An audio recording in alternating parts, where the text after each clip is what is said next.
Hi, everybody.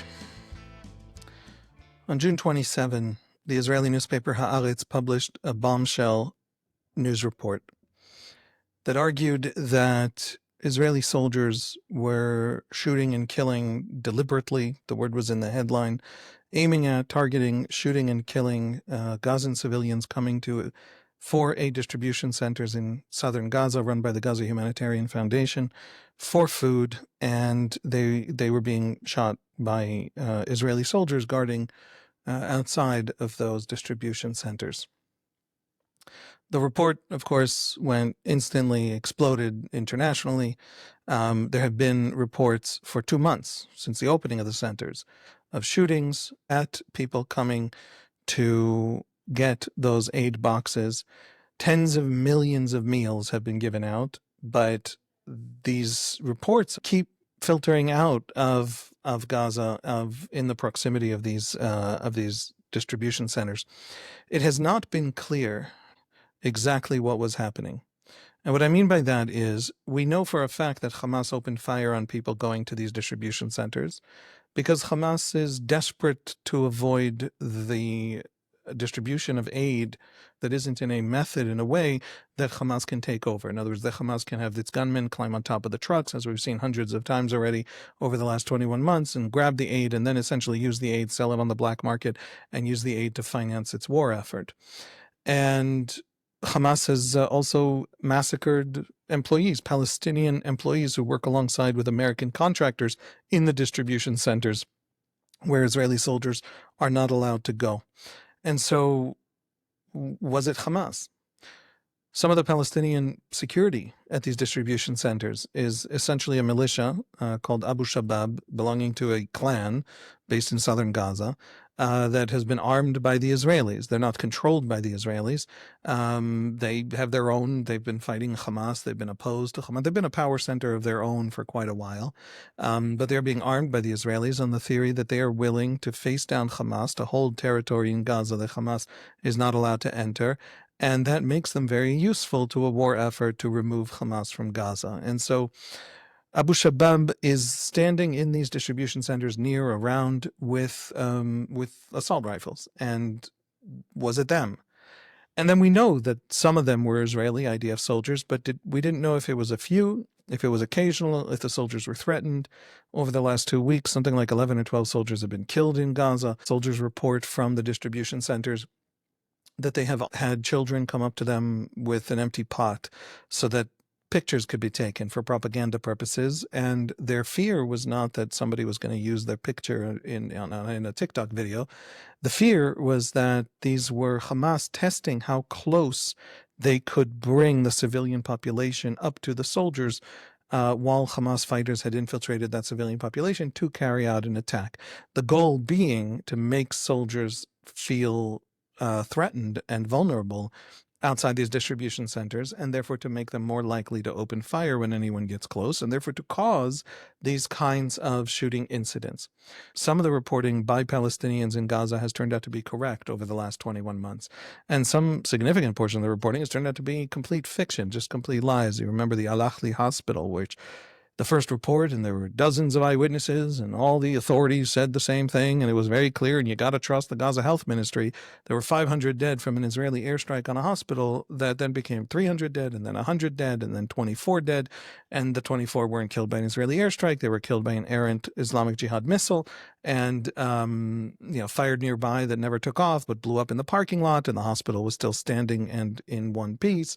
And so just the entirety of the report, almost every word of the report, after having traveled the world virally and been on the front pages of every newspaper, turned out to simply be a fiction produced by a fast-moving online pro-Hamas operation that needed to fill in any gaps and needed to cover for essentially a launch accident of a rocket meant to hit Israelis that accidentally landed in Gaza and hit Gazans. That's the kind of event, and dozens of events like it, and UN reports about starvation that turned out to just be bad math, and just thing after thing after thing that has led a lot of the Israeli public to deeply distrust a lot of the news around Gaza.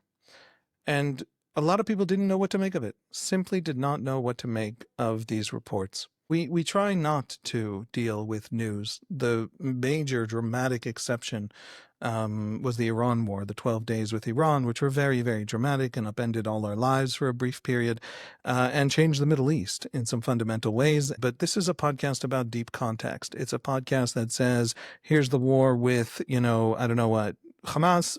Where does Hamas come from ideologically? What 150-year lineage of theological debate within Sunni Islam produces a Hamas? That's the kind of podcast this is and strives to be. But we have a Patreon. We have a Patreon community. This report by Haaretz about Israeli soldiers being the predominant story of those deaths, of hundreds of deaths around these aid distribution centers, of people desperately trying to get aid boxes and just encountering live fire from IDF soldiers. This story went around like wildfire.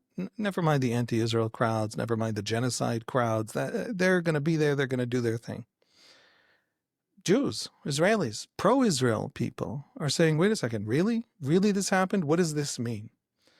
And because so many of our community asked, I'm going to tackle it. And I'm going to try and tackle it in a way that is useful and in a way that really lays out the complexity and the problems of what happened. I want to say one caveat about Haaretz. It's important to say it because it's important for you to understand the lens through which Israelis have been reading these reports.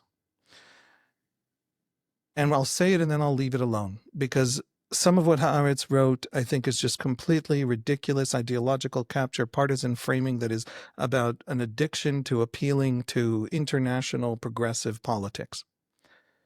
And so much else is true and important that nevertheless I'm going to set all of that aside and I'm going to focus on what's true and important because we need it. And that's true of Haaretz often. Haaretz sets itself up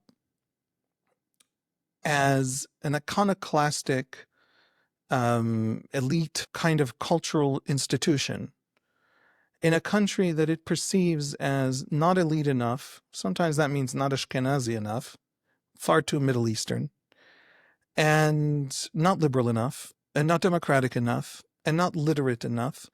And therefore, it's going to be the moral conscience of a country too ignorant and backward to have the kind of moral conscience that good, well-spoken, and well-read Ashkenazim have. That is a powerful cultural element driving a lot of what happens at Haaretz. And when you know the people, and I know the people, and when you talk to them, you hear it, and it's there, and it's powerful, and they feel it, and they say, but it's true, but it's true. We actually are a liberal, Western, well-read, scholarly, thoughtful elite, which is, of course, why we're very left-wing. Haaretz has, therefore, a duality.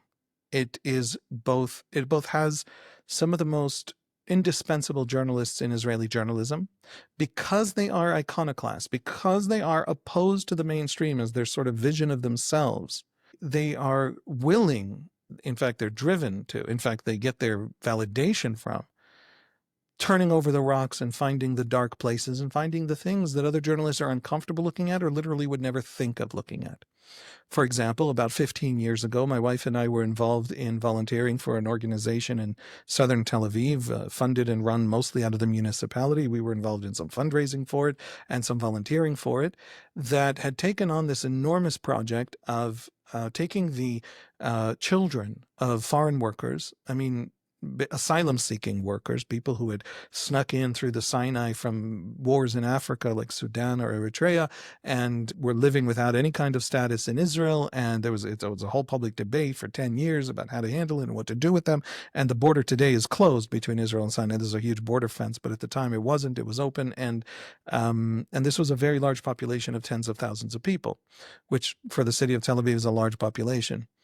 And because they were not known, often literally not registered, and they were having kids, obviously, tens of thousands of people living together over time, they're having kids.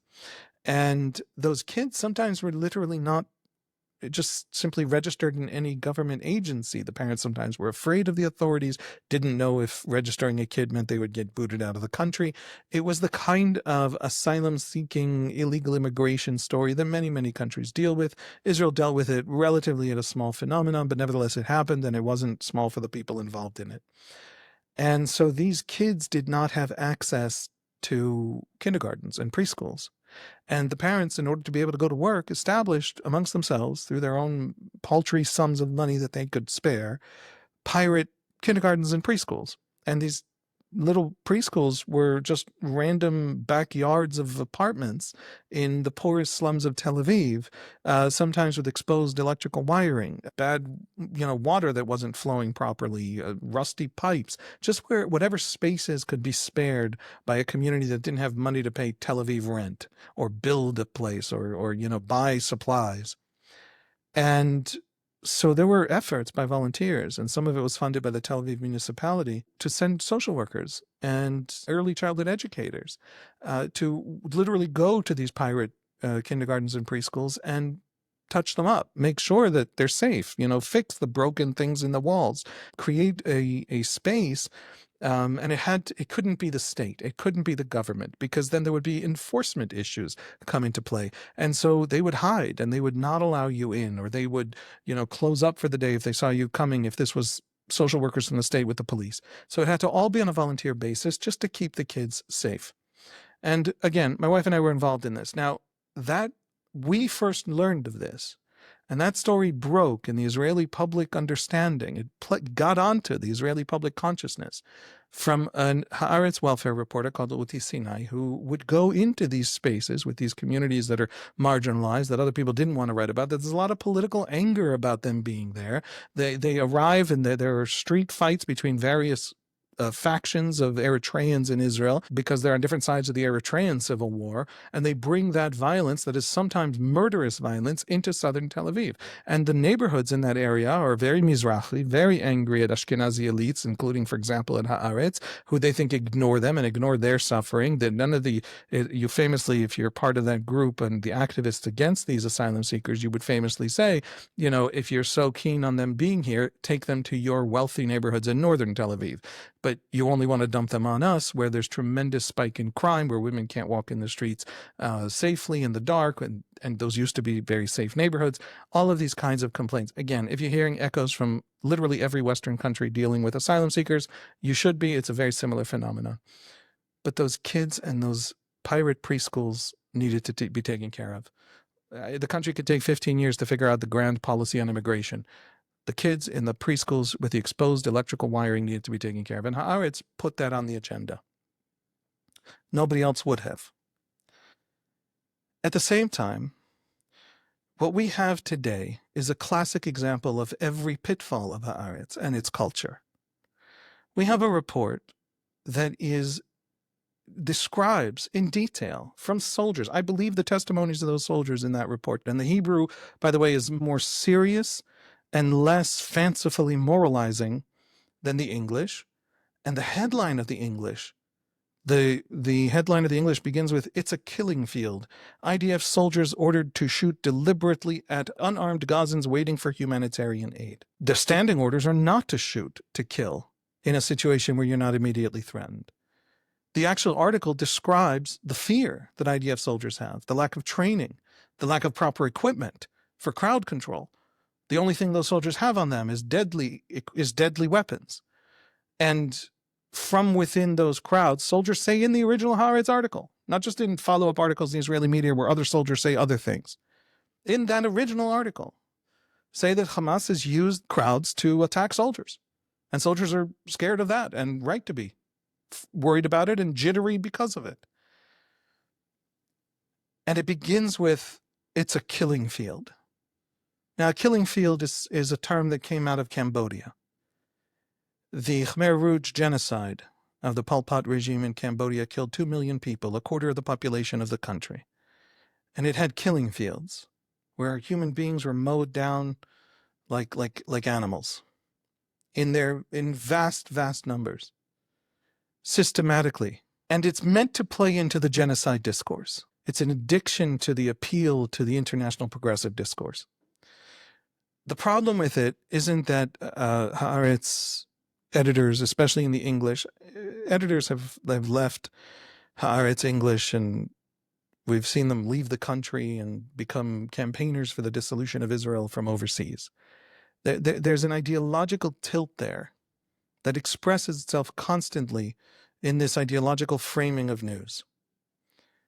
And every once in a while, at really important moments and important stories, they deliver the indispensable work because they're looking for it. And so my relationship with Harretz is, my view of Harretz is complicated. Anyone who tries to close them down, I will defend them to the death. And every other day up to that moment, I will criticize them because they make their own work less useful, less able to be seen by Israelis, ordinary Israelis, because they frame it in ways that are not actually what they reported. I think the article is a decent journalistic article. It's a first draft. It's a first article to put it squarely on the agenda. As the journalist himself, Neil Chasson, explained on Twitter when sharing the article, we went to Israeli soldiers, or they came to us, and we finally have an answer to the question, who's doing all these shootings? And the answer is IDF soldiers. And I read through the article looking for the percentages. In other words, did you actually figure out is it 20% IDF soldiers, which is disastrous? It's horrible. That has to be fixed immediately. Or is it 80% IDF soldiers and almost entirely IDF soldiers? And the only thing they say as a kind of sort of throwaway comment in the article is the IDF doesn't allow armed people uncoordinated into the compounds, which is the implicit suggestion that no one could have done this shooting except IDF soldiers. But of course, there are many coordinated armed people in the compounds, from American contractors to the Abu Shabaab militia. And Hamas isn't allowed to be anywhere by IDF rules in Gaza. And yet there are gunmen of Hamas coming up to IDF soldiers and managing to kill them in this guerrilla war. And so the idea that answers the question, it doesn't answer the question. And yet, reading these soldiers' testimonies, Harretz told us a lot. And when Ynet went looking, Ynet found the same thing. It found what those soldiers were actually telling, not how the English edition framed the headline to appeal to certain international audiences. They found the actual claims of the actual soldiers in the story elsewhere. That is, we now know what is happening because Harretz forced it onto the agenda. Before we go any further, I want to tell you that this episode is sponsored by an anonymous donor who very appropriately asked that we dedicate it to 7 soldiers who were killed over the past week in the southern Gaza Strip after an explosive device was thrown at their armored personnel carrier in Khan Yunis on Tuesday. It was one of the deadliest incidents for the IDF soldiers in Gaza in many months, and the soldiers were all aged 19 to 21 from all over Israel. Lieutenant Matan Shai Yashinovsky, 21, from Kfar Yona. Staff Sergeant Ronel Ben Moshe, 20, from Rehovot. Staff Sergeant Niv Radia, 20, from Eliachin.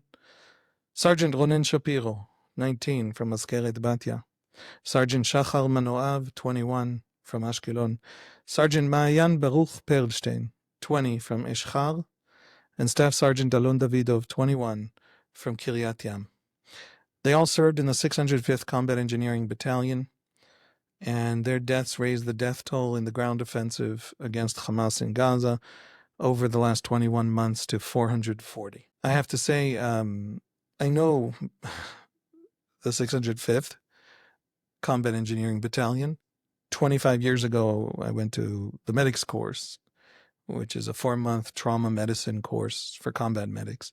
And most of the course was the 605th Combat Engineers, and they were wonderful young men, salt of the earth from every part of Israeli society, Jewish and non-Jewish, religious and secular, and we remember them and their sacrifice today.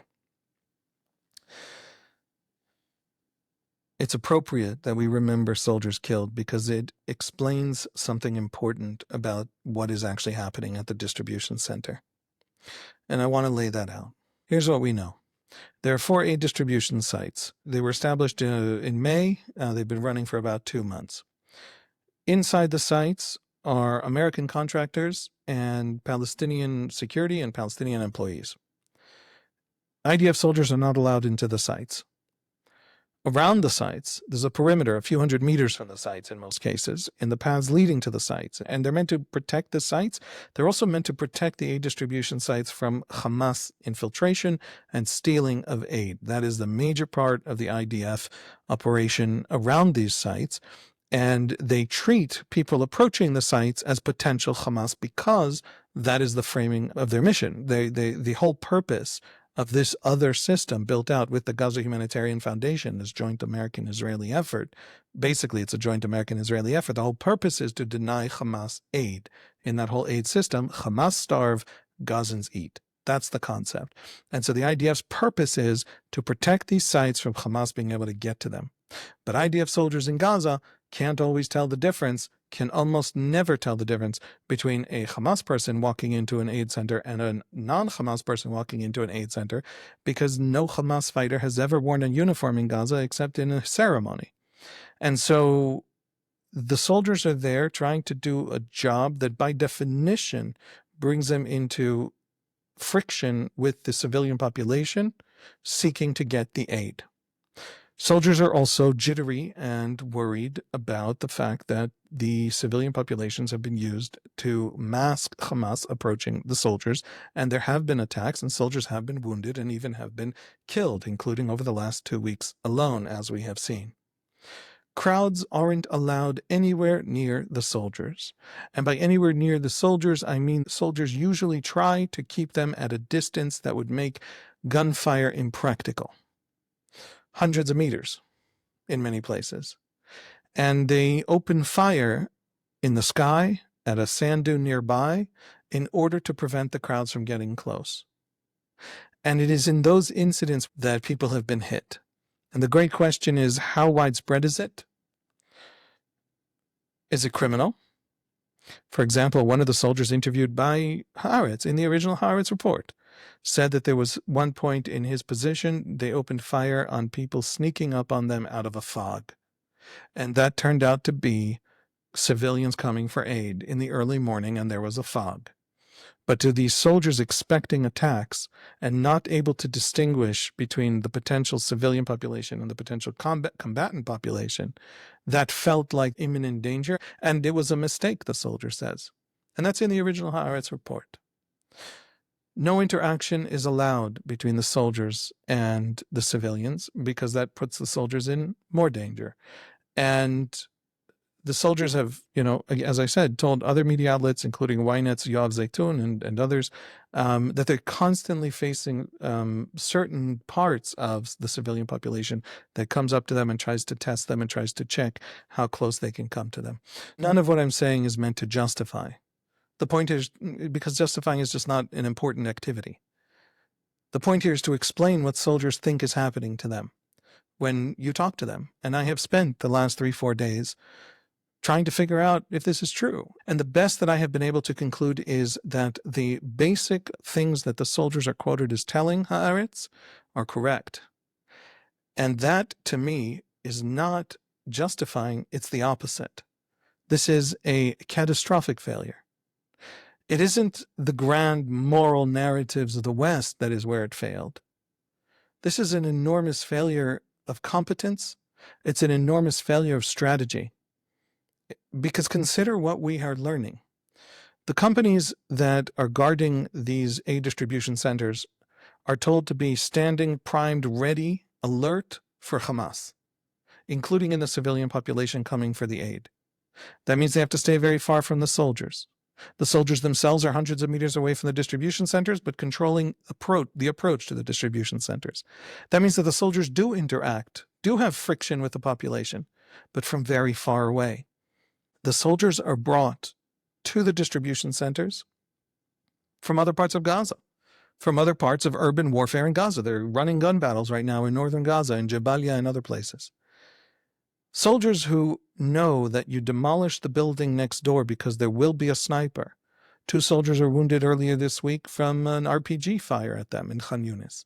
Soldiers who know that there's a sniper, there's an RPGist sitting in a building waiting for them to turn the corner and fire at them. will demolish that building before they turn that corner. They will keep everyone very far from them. They will shoot in the air, and they will shoot at the ground near the people approaching. And if the people approach even slightly more, because it is an urban battlefield, because they're in uniform, because everybody understands what's happening, they will shoot to kill. If you bring that mindset to the aid distribution center, even if it's a valid mindset in that kind of urban warfare setting with the kind of enemy that is deeply embedded in the civilian population as Hamas, and you bring that to the aid distribution center, how is this not going to be the result? The maneuvering around the aid distribution is intense. This is potentially for Hamas a disaster. This is the failure. This is the fall. And so they're pulling every stop. And so the Israelis have to be prepared to make sure that the civilians don't die at Israeli hands, even if the soldiers are jittery, even if they've just come from a battlefield where shooting at someone who's continuing to approach is reasonable, because they've been Hamas again and again and again and again. And there's 9 soldiers killed and wounded just in the last 5 days. Even if all of that is true, you don't then, without any retraining and any reconsideration in it. The army has also responded to the Haaretz article in recent days. It rejected basically the part that I rejected, the argument that there's a deliberate policy of shooting. There isn't a deliberate policy of shooting civilians. It never has been, and there isn't. And to say that in a headline is a useless distraction. And the reason it's a useless distraction is that it gives the army cover for the actual disaster. The actual disaster, the army confirmed in everything it said. There weren't signs. The infrastructure wasn't there properly. Family members would come to get the box, the aid box for their family, and they would come for, 2 weeks straight. And then someone else from the family would switch them off, and that person didn't know the way, didn't understand where you go left or where you go right. There isn't signage. The actual places to approach are not demarcated. People aren't allowed to come when it's not open. Why? Crowd control. Why? So the protest doesn't develop, so stampede doesn't develop. All kinds of very reasonable things for some junior officer to think up. But the net result is that you have people not necessarily knowing the landscape. And if they take a left instead of a right, they can get shot. Signs, crowd control, the most basic things the army admitted by saying, we have now begun to do this. The facility at Tel Sultan is the facility where a lot of these shootings have happened. And the army announced shortly before I recorded this that it would shut it down and rebuild it in ways that will handle that exact problem. Haaretz estimates that there have been 19 shooting incidents, and it estimates that most of them have been IDF. I have no evidence to say that that's mistaken. One of the most damning things in the Haaretz report was the claim that sometime in the last 10 days, when it became clear this was a serious problem that was recurring, it wasn't a one-off incident and who knows, it was a serious problem that was recurring, it was systemic. There was a meeting at the Southern Command with the top brass in which Southern Command senior officers discovered in that meeting that soldiers sometimes, on occasion, I don't know if it's 2 times or 40 times, but on occasion, had used artillery shells as warning shots to keep civilians away. Artillery shells are long distance. Artillery shells are broad area explosives. Artillery shells are a tragic disaster in a situation like this. It serves no purpose. They're small. If you need an explosion to catch people's attention because it's turning into a stampede, there are small grenades that have almost no explosive. They have no shrapnel. They just made a loud bang. And every infantry platoon in the IDF infantry has them. You don't need an artillery shell. The problem wasn't just the bad decision. The problem wasn't that decision may be criminal. I don't know. We know that there are investigations opened by the military advocate general into some of these incidents. We don't know exactly how many, but that is something that the army has said and the Harretz also reported, and others have reported as well in Israeli media. But the fact that they didn't even know, there was no clarity among the high top brass of the Southern Command what's actually happening at these centers. That's the damning thing. Because here's the thing. We already know that our infantry can take the ground. We already know that we can demolish anything we need to demolish to hunt for those tunnels. There are thousands of tunnel entrances. There might be more demolishing to do, even though so much of Gaza is already demolished. That tunnel system cannot survive. You could be very, very hawkish on this.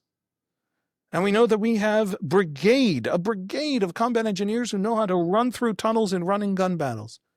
Tunnels used to be a death trap for IDF soldiers. They're more likely today to be a death trap for the Hamas guys because the IDF will hit them in the tunnel, running through the tunnel before they can lay their traps.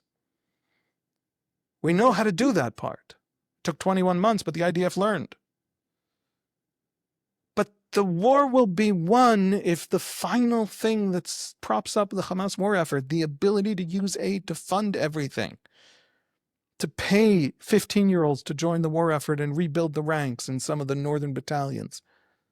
The war will be won or lost on that question, on denying Hamas that supply. In other words, this is foundational to the strategy. Every soldier dying in Gaza for the defeat of Hamas and a safer tomorrow, and a new day for a Gaza that is de-radicalized. Every soldier dying in Gaza is betrayed by the incompetence and lack of focus and total inattention to the fact that getting the aid right is the critical thing. I wrote a tweet 2 months ago in which I said, "Dear Israel, this is how we defeat them. Don't screw this up." What I learned from Haaretz and from all the follow-up reporting since, what I learned is that the IDF was screwing this up.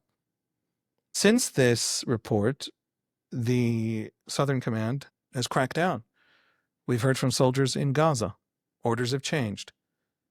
Getting this right has become the priority, not just keeping Hamas out when Hamas looks an awful lot like everybody else. Not having this fail has now become the priority. That's good. It's a shame it took 2 months of people dying, of soldiers standing jittery and afraid of a civilian population they were supposed to keep safe on top of all of the other missions they had in that space. For the strategy, if not for the morality. We know that for most of the soldiers there, defeat of Hamas is the priority. We also know that for many of them, the morality is not a small thing. An army that kills civilians unnecessarily, beyond the legal problem and the moral problem, is an undisciplined army that's going to have a much harder time getting the mission done. It's long past time that got fixed, and I'm glad it's getting fixed, and the Army has put out a lot of statements about fixing it, and soldiers are telling us the orders have changed just in the last 3 days. But they weren't paying attention. They weren't noticing. Harretz quoted an officer saying, "There were also fatalities and injuries among IDF soldiers in these incidents." That's in the Harretz report. A combat brigade, the officer said, doesn't have the tools to handle a civilian population in a war zone. Firing mortars to keep hungry people away is not humane, but it's also not professional. This is an officer who should be in charge. I know there are Hamas operatives among them, but there are also people who simply want to receive aid. As a country, we have a responsibility to ensure that that happens safely. The text inside the article is not ideological capture, and it's not appealing to any foreigner. It's the most basic problem and the most fundamental strategic element that has to go right if Hamas is to be routed in Gaza. This kind of chaos is inevitable in war. It's literally a constant in all the annals of war, with very limited exceptions of extremely elite, well-planned, and short operations like Iran. Gaza is the opposite of Iran. Those soldiers are right to be afraid. It's a fear rooted in Hamas's own foundational strategy that they've been experiencing, encountering, fighting against for 20 months. From those civilians, they will get shot at. They already have gotten shot at. And on the battlefield, that fear is useful. That fear has created a culture among IDF soldiers of initiative taking. If you're moving forward, they're not laying traps. That's the fundamental strategy in the tunnels. It's the fundamental strategy on the ground. It's great when you face an enemy that plots and maneuvers in the shadows, and it's an extremely predictable disaster in the face of civilians looking for aid. The most battle-tense, the most powerful actors in Gaza, IDF ground troops, should not be the perimeter around the aid, without even any training or any change in the weapons they carry, from deadly weapons of the battlefield to crowd dispersal, at least some weapons being crowd dispersal. The moral point is enormous. Everyone has said it. But it's a collapse of strategy. And that matters because people have died to get this done. And there's no future for Gaza until it gets done. The aid distribution was the crown jewel, the thing that was going to bring the collapse, the starvation of Hamas. Literally, those fighters would have to come out because they had nothing to eat. At no point was that understanding sufficiently built into the military command structure that anyone with a strategic eye was present on the ground at these incidents. Lieutenant General Eyal Zamir, the chief of staff of the IDF, has told the government repeatedly and publicly that soldiers can't handle aid. If soldiers handle aid, they will be killed. That is a level of friction with the society, with the civilian population, that would be terribly dangerous for the soldiers. And once it's terribly dangerous for the soldiers, also terribly dangerous for the civilians. It was a recipe for disaster. And so he stood vehemently opposed to the idea of distributing aid. But if then the army has to protect aid, and you just laid out all those problems, why aren't those problems front and center for the protection mission? Why isn't that clear, especially after the first attack? And how soldiers were responding, as if they faced combatants. Millions of meals were distributed while these incidents took place. That's true. Are some of the deaths not carried out by Israel, but by Hamas and Abu Shabab? Yes. Are we talking about fewer actual deaths at IDF hands than the Palestinian numbers say, either because the numbers themselves are inflated in various times, or because some of the deaths literally aren't by IDF soldiers?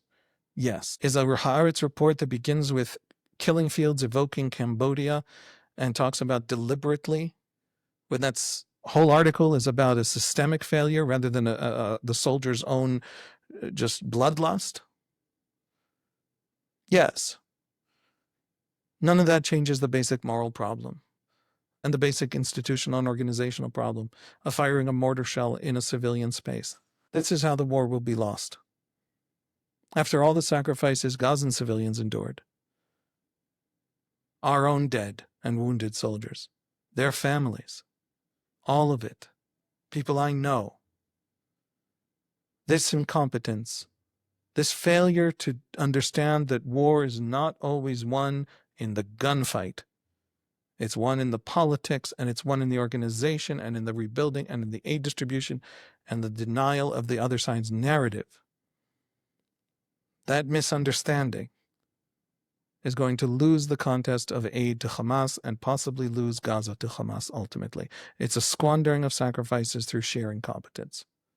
And the army knows all this. In its responses, as I said, it explicitly admitted there was a breakdown. In its response in the article, the original article, the army said, Hamas is a brutal terrorist organization that starves the Gazan population and endangers them to maintain its rule in the Gaza Strip. Hamas does everything in its power to prevent the successful distribution of food in Gaza and to disrupt humanitarian aid. Dear IDF, I agree. That's a reason to succeed with the aid. That's a reason to have top brass make sure the aid is going well all the time. The Army's statement continues. As part of their operational conduct in the vicinity of the main access roads to the distribution centers, IDF forces are conducting systematic learning processes to improve their operational response in the area and minimize as much as possible potential friction between the population and IDF forces. Recently, forces worked to reorganize the area by placing new fences, signage, opening additional routes to the distribution center, and more. Following incidents where there were reports of harm to civilians arriving at distribution centers, in-depth investigations were conducted and instructions were given to forces on the ground based on lessons learned. These incidents were referred for examination by the General Staff's debriefing mechanism, including, for example, potentially examining whether there were war crimes. Or to translate from military bureaucracy ease, it's true. The problems are real. It happened. But we're on it. The Army strongly rejected the accusation raised in the article that there was an instruction to forces to deliberately shoot at civilians.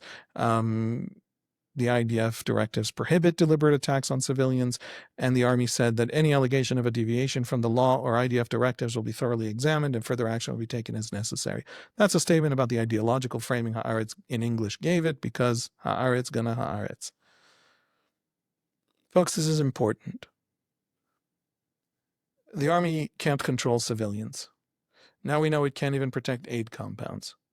And that means failure looms. And we've seen it.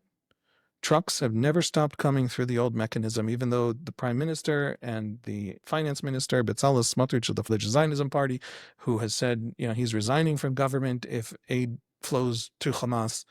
Well, we have video from the last week of trucks being taken over by Hamas coming in through the old mechanisms. But the army has no choice. 800,000 Gazans have returned to the north, and they have to be fed, and there are no aid distribution centers in the north. So either the army gets serious about this aid distribution system everywhere it can, either the army gets serious about finding ways to keep civilians in place because they actually have what they need in those places, and then having the rest of Gaza to fight in, or it's going to have to feed everybody everywhere, because the IDF can't starve a population, despite what the UN has repeatedly said and turned out to be untrue time and time again. Hamas delighted to starve the population. All the costs are on Israel. But the IDF can't. And so the IDF has now allowed this week 400 trucks into northern Gaza. And Prime Minister Netanyahu has pretended to be shocked and demanded within 48 hours a solution from the army. In a sense, this problem, this crisis, is a microcosm of the war as a whole.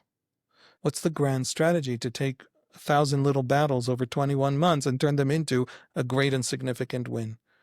And nobody has articulated one in public or anywhere. It's a microcosm of the confusion and the misapprehension of the priorities of this war and how you are going to win this war that we've seen from day one. I suggested something silly about 15, 16, 17 months ago. I suggested that we build a refugee camp inside Israel, move the Gazan civilian population there, keep them there, fed, taken care of, medical care, huge volunteer reservoir in the Arab population of Israel, who are also Palestinians and know Arabic and know Hebrew. We get that done. We have all the intelligence and all the AI cameras to suss out the Hamas fighters. Fine. But people eat, people live. And then Gaza is free to destroy every tunnel, to reset, to get rid of every Hamas infrastructure and every Hamas fighter. Now, was that naive? If we do that, will the world tell us it's a concentration camp? Sure, but it's saying it anyway. They're going to call it whatever they call it for their own political validation. Gazans would have eaten, Hamas would have died. I don't know if that's a solution. I'm not a general. I never ran a battlefield. I certainly never ran a battlefield as complex and totally innovative in terms of the scale of the problem and the military challenge as Gaza. Nobody's ever done this before. But there hasn't been any kind of innovative thought from anyone else either, it turns out, at the strategic level in Gaza. Conclusion. The shootings are real, tragic, preventable. They're not a killing field, they're not a purposeful massacre, but they're nevertheless a huge moral failing, and an organizational and tactical and even grand strategic failing. And they reveal how little real deep thought has gone into the Gaza war. And they're a betrayal of the soldiers. The system created the deaths. You cycle out the soldiers that happen to be there, and you bring in Haaretz reading, Haaretz writing, progressive soldiers of the most progressive type. That platoon will also open fire. The problem is the system. It wasn't built right. It wasn't planned right. Even the criminal process. Some soldiers may have committed outright crimes, not mistakes, crimes. They should be prosecuted. But that's also not going to solve the problem, because the failure, they're still positioned in a place where that crash into each other of these populations in that way is inevitable. The point of being a hawk, and I consider myself a hawk when it comes to war, is to make war a real threat, to make it dangerous, to make it the sort of threat that incentivizes peace. No Iranian ever believed Obama when he said every option is on the table. Or Biden. Every Iranian going forward is going to believe that the Israelis actually are going to destroy things that come to destroy them. We are more likely to have peace now, not war. You need to be the sort of threat that incentivizes peace. And then if war comes, you need to be ready for that war, to make sure it's conducted competently, decisively, quickly, with the lowest cost possible. I'm a hawk. Iran and Hezbollah were good wars against genocidal foes. The wars were prepared well, they were executed flawlessly, they were overwhelming, they were short, and they were relatively low cost for everyone but the military enemy. I've wanted those two wars. I've called for them. I'm sick of living under the shadow of these genocidal threats. I knew we were ready, although I never imagined just how profoundly ready and deadly and competent we actually were when it came to Hezbollah and the regime in Iran. And I'm proud of my country for the exact kind of war that should be a model of moral war. Necessary, competent, quick, and with low civilian death tolls. It won't be a model because too much of Western discourse is shallow and silly and moralizing, and everybody's involved in this attention economy devoid of any real wisdom or experience, where most pundits' organs of analysis have atrophied from disuse. But it should be. What we saw at the aid distribution centers has been rank incompetence. It has been driven by an inattention that itself is rooted in Netanyahu's coalition needs and the government's refusal to lay out a clear strategy where some political people don't agree with other political people in the cabinet. And that prevents real planning and a drive toward an endgame that might be politically unpalatable to the most extreme right-wing factions of Israel. There literally are no more right-wing factions in Israel, but which is the path to victory, the actual victory we actually need.